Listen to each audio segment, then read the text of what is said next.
Hi, welcome to another edition of Resonate with Edgehill and Davis. I'm Owen Edgehill. And I'm David Davis. And today in the studio we've got our phenomenal guest, the one and only John Rensten. Hi guys. Good to meet you, John. Good to meet you. Applause, that's nice. How you doing? I didn't give you a round of applause, Good did to I? meet you. How rude, Nice to how see you. rude Good to of see me. you. Nice to see you. Yeah. Nice to see you, D, as always. Sweet. Nice to see you. Sweet. Looking colourful. Looking so colourful. Very Oh, colourful. thank you. Colourful and bald. Yeah. Cool. That was an earlier conversation. It was indeed. So, how's things, John? How's things with you? Pretty good. Excellent. It's January. I'm attempting to make the best of what January has to offer. Yeah, indeed. It's a bit of a peculiar month, isn't it? You kind of emerge from Christmas, whatever that represents to you, good, bad or indifferent. Right. And there's a sort of collective opinion of January that it's oh my God, it's January. So, but you know, where we live, if it's not, I don't want to talk about the weather, but if the sun is shining, winter light is beautiful, and where we live we've got world-class beaches that you might not want to go for a swim in January, but the light's amazing. So Yeah. Right, that's yeah. what I've been doing. I was driving back from my mum's a couple of days ago in Hertfordshire, and I was stuck on the motorway quite a lot, but the light was just amazing. It was about 3 in the afternoon, really warm Right. winter sunshine. It's Yeah. quite sort of life affirming. Right. So that's what I've been doing. What have you been doing? That's fantastic.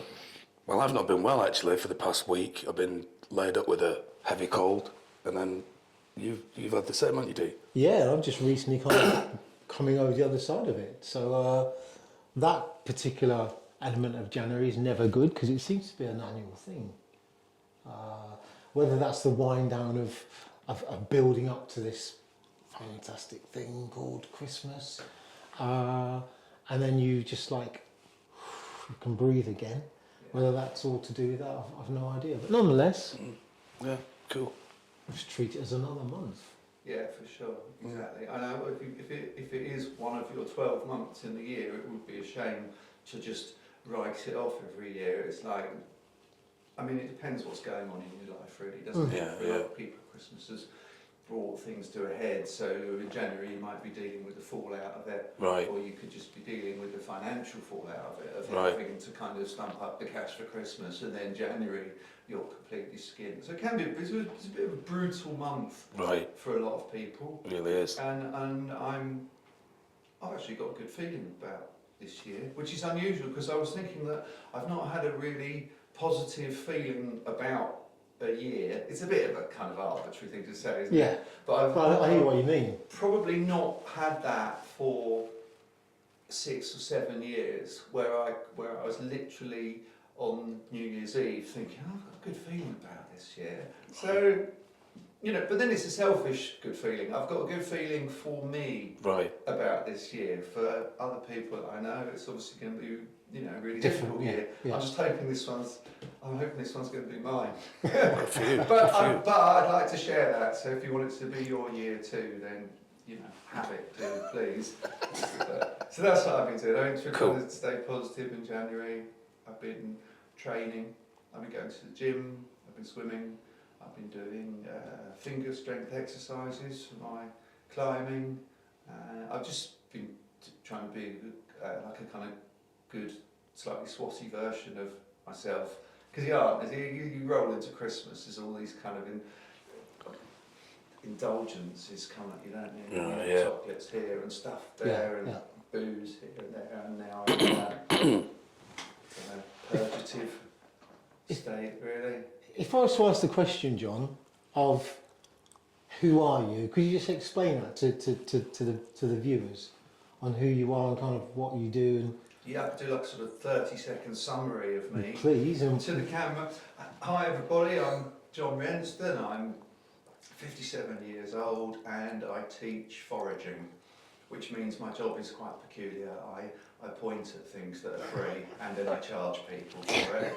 So that's a bit of a contradiction in terms. I run a little events company that puts on events to do with foraging and wild food, edible mushrooms, edible seaweeds and things like that. And I try and encourage people who live in urban environments to become sort of tangibly and emotionally involved with the green spaces that are around them. So that's kind of what I do. Although really I feel I should have been talking to you, not... Have you got a website?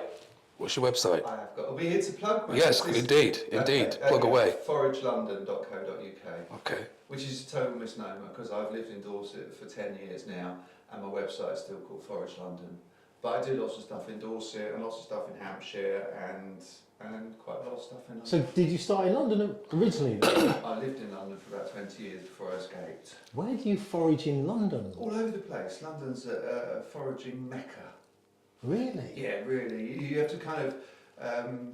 this is like foraging propaganda, but you have to dispel the myth that, you know, like the city's dirty and the countryside is clean. Because there's lots of urban green spaces that predate the Industrial Revolution, so they've never been... they've never got a history of industry on them. They've not got a history of agriculture on them, so they've not got lots of toxic chemicals from industry, and they've not been systematically sprayed with herbicide, fungicide, pesticide, everything aside, glyphosate, all sorts of things. Right. So actually soil quality is really good. And a city like London is huge in potential for not just foraging but for interacting with green spaces and therefore becoming emotionally involved with them and therefore wanting to protect them, wanting to champion them. How naive of that, I would never have thought. No, but the thing is I was sort of helping run a pub in London that I'd opened with a friend of mine, and I was quite interested in foraging, and my foraging brain and my foraging focus was out of London. I'd escape the city to go to the New Forest to do mushroom foraging in the autumn, or I'd hate running the pub. I was really bad at it and I didn't like the business, and I'd say things to my business partner like, I need to go to Devon to pick wild garlic so we can have that on the menu. And I go, okay. So it's totally ridiculous missions to get me away from the business. But then I had surgery on my lower back and I was getting over it, and I was doing that thing where you're trying to set yourself little targets. So the first few days, the surgeon and the physio said, after surgery, don't want you just sitting around. So the first day is to kind of walk up and down the front room a few times, then it might be to the bottom of the garden, then it used to be to the corner shops to get myself Twix. That was my little treat. And then it became possible for me to walk to Clissold Park, which was our local park where I lived in North London. And then I started turning my kind of green vision on the park, and I was just blown away, because it was I hadn't looked in that way. And then when I started looking at my local park as a place that might go foraging, I was just abundance. I was constantly assaulted by new bits of information and potentially free, healthy food stuff. Not and that things you kind like that. of went out looking for it. It literally came to you. It was a bit of an epiphany moment. Yeah. And maybe 3 or 4 years later, I was writing a blog, and it was called What I Learned from Clissold Park. And it was just about the idea that you can learn an awful lot more about nature from your closest green space, wherever you live, your closest little bit of park, your closest bit of common, whatever it might be, is somewhere to look and to focus. Right. Because if you live one part of Bournemouth, and 15 miles away, I say, there's amazing wild plum trees. You're not going to do that. You're not going to find an hour in your day to cross Bournemouth to go and pick wild plums. But if it's next to the bus stop, next to your house, where you go to work, you're going to see them. You're going to see them in blossom, then you're going to see them in bud, then you're going to see them when they've got little fruits, and then you're going to see them when they fruit and you can eat them. And you're going to become emotionally involved with them. Yeah. And then when some bastard comes along and chops that bit of land down or turns it into a Starbucks or whatever, you're going to be Right. in arms because you were emotionally involved with a little bit of. You see, you got me on my soapbox. Good, good, You good. really have. Keep going. Totally on my soapbox, but yeah. So we wrote this blog, and it was called "What I Learned from Clissold Park," about that idea that if you want to feel emotionally involved with a little bit of green space, with a bit of the outdoors, it doesn't matter where you're living. If you're living in some great big tower blocks right next to Burgess Park in South London.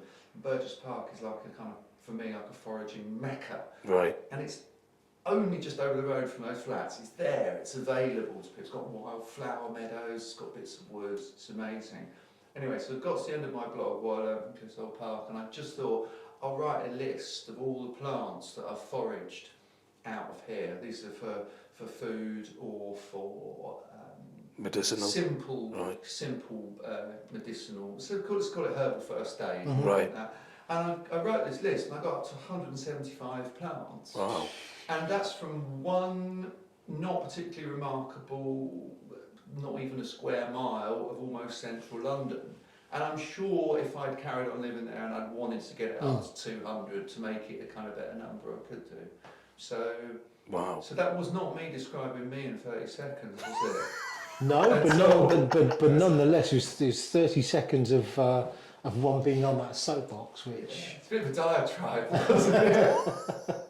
You mentioned, you mentioned about your lower back and injuring that, and you also touched on that you do a bit of climbing.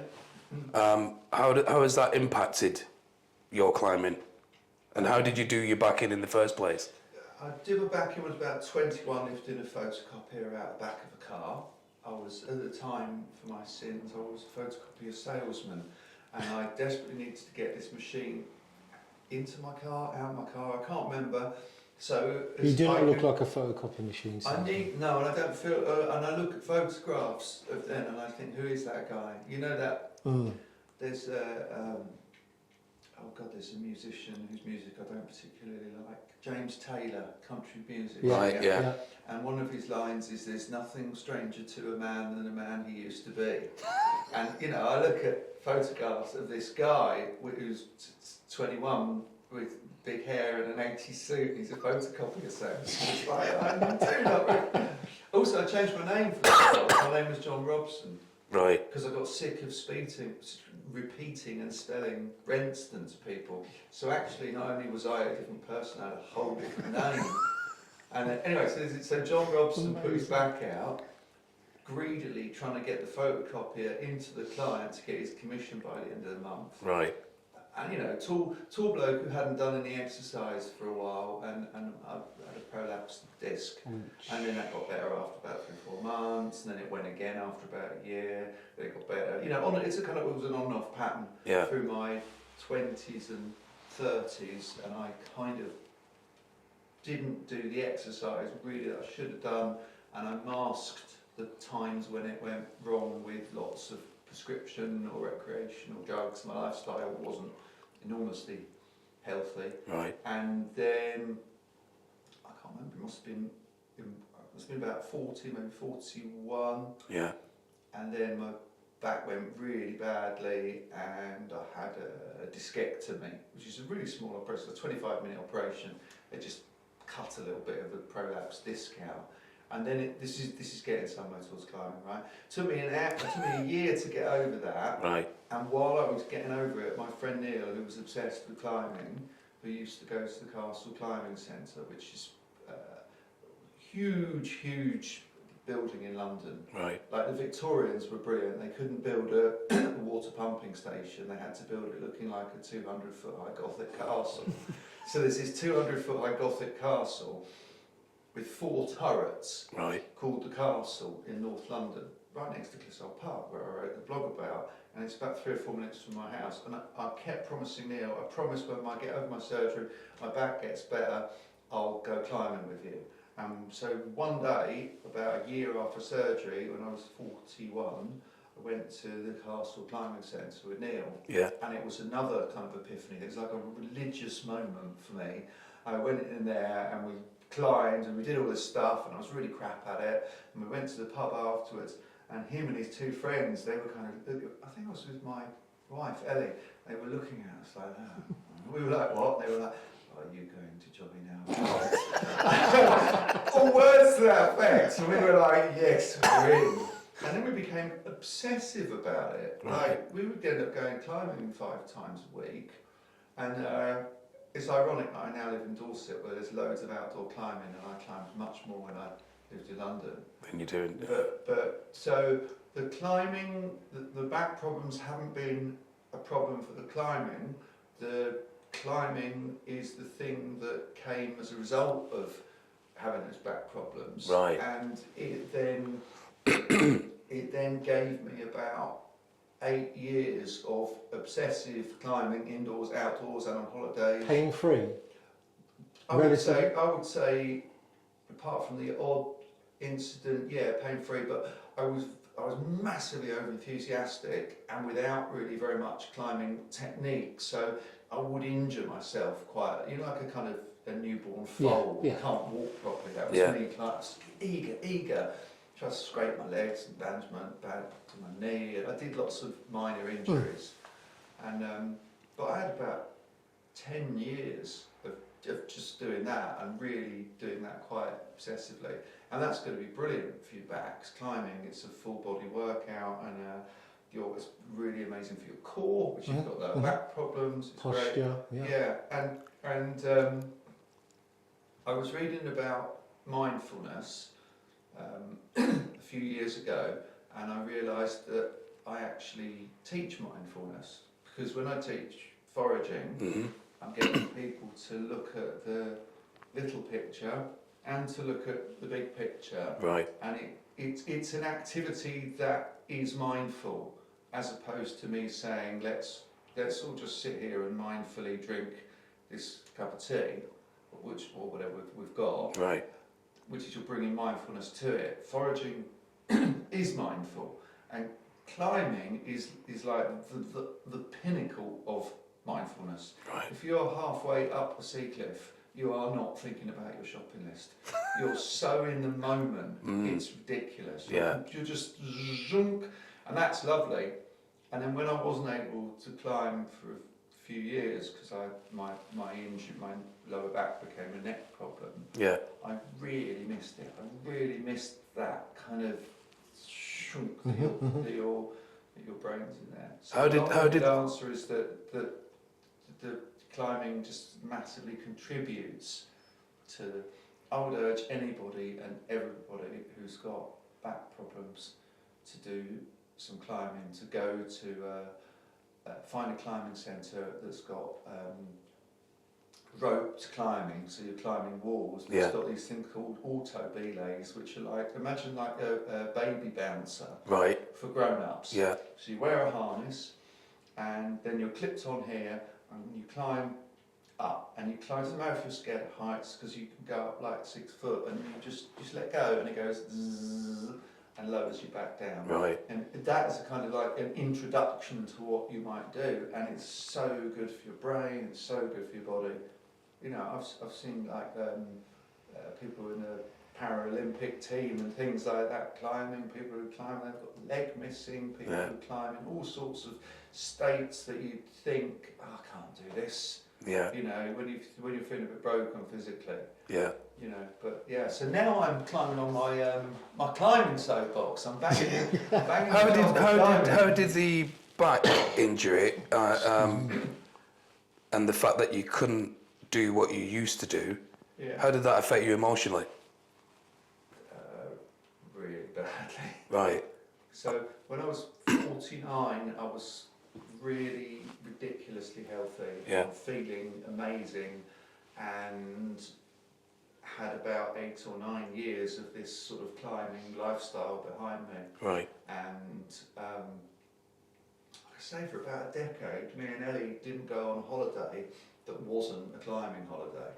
We never, the idea of going and sitting somewhere on a beach or just being sedentary. And then, I was at about my kind of peak in fitness and climbing level. I was about 49, And I had this vision of my 50th birthday. It's like, you know, I know exactly what I'm going to do on my 50th birthday. I'm going to be at Portland in Dorset, climbing a route called Zinc Oxide Mountain. It's harder than anything I've ever done before, and I know that I'm going to be able to do it because I've trained, and that's going to be my 50th birthday. Right. But by the time it came around, my health had completely collapsed. Right. Because I had a lot of problems with my neck. Yeah. So I had, I had to have some things put in my neck to deaden the nerves. Right. And it had a reverse effect. So actually it just hypersensitized everything. So I went from being super healthy to being just stuck all over with pain, like neural pain all over my body. Right. And that, I'd say 9 years later, I still suffer with that. I have chronic pain syndromes that, as you know, I navigate. Right. And but yeah, how did it affect me emotionally? Being in pain all the time is the same as depression, I would say, because depression makes you miserable, makes you inward focusing, makes you antisocial, makes you a lot of things. And chronic pain is exactly the same as depression, although perhaps with depression you might also get pain, but my mood is driven by how I feel physically. Yeah. So a pain specialist doctor that I was seeing said to me, "No, you're not depressed, John. You're just really pissed off." Right. About your, you know, because I've gone from being like this Renaissance man in my 40s, strong climber. It's that word strong. Yes. It's a word. It's like something I desire. The idea of being strong. Yeah. You know, it's a nice thing for me to aspire to. Yeah. I was getting out of climbing, and then I've become a sort of wrecked version. It's a very different scenario. Yeah. So yeah, it did affect me. Affected me emotionally a lot. Made me. I don't know. It's the absence of something that you love as well. And when you're really into like a sport, or you're really into an activity, it doesn't matter what it is. It could be fishing, could be poker, could be whatever it is. Yeah. You want to do it, and you also want to learn about it, and you want to watch YouTube videos about it, and you want to talk to your friends about it. Right. So when you're with something like climbing, where you're absolutely obsessed with it, and your social life becomes all sorts of things, when you can't do it, you just don't want to know about it. Right. You don't want to climb people. You certainly don't want to go on a climbing trip with other people where you can't climb. Yes. It's like, I don't know, I suppose it's like if you're like the life and soul of the party and you decide to give up drinking drugs, it's like, who do you then hang out with? What do you do? Right. It's a complete change. Yeah. So quite a period of that. Right. But then I'm back at it, which is brilliant. So how did you, if you don't mind me asking, John, how did you kind of get out of that depressive type feeling? I mean, did you ever think that you'd be able to climb again, or was that something that also kind of just excelled that belief of I'm not who the person I'm supposed to be or I want to be? Yeah, definitely. So the timeline was kind of that I had these treatments on my neck. These are sort of minor surgical. Basically, they put needles into the nerves in your neck, and then they heat them up. And the idea is they're going to kill the nerve endings. So where the discs are getting narrowed and they're squashing the nerves, the idea is that they'll make the nerves less sensitive. Right. But what this did for me is it had the polar opposite effect. It hypersensitized everything. So I had neural pains in all sorts of different places. And you couldn't get comfortable every time you move?